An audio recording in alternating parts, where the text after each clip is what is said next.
Wizara ya mambo ya nje ya Iran imelaani kwa nguvu mashambulizi yaliyofanywa na Marekani dhidi ya maeneo mbalimbali nchini humo, ikisema kuwa yalilenga miundombinu ya kiraia na hivyo ni ukiukwaji mkubwa wa sheria za kimataifa na sheria za binadamu zinazolinda raia wakati wa vita.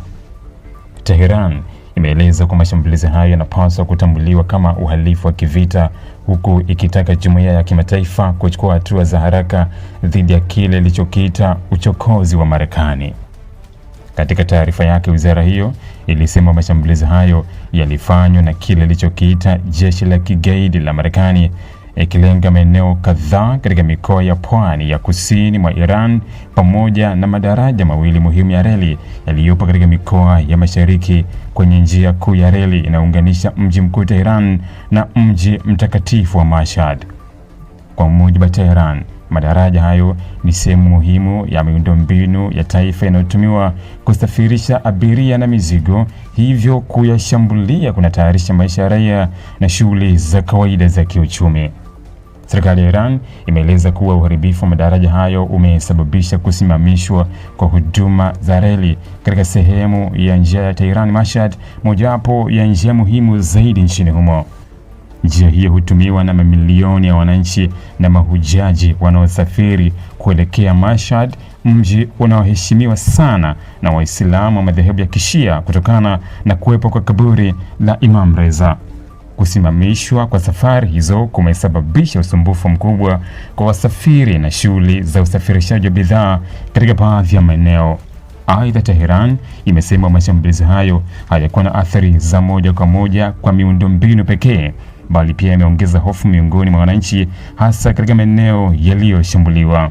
Mamlaka za Iran zimeripoti kuwa timu za uokoaji na wahandisi zimepelekwa katika maeneo hayo kwa ajili ya kutathmini kiwango cha uharibifu, kuhakikisha usalama wa wananchi na kuanza maandalizi ya kurejesha huduma za usafiri haraka iwezekanavyo.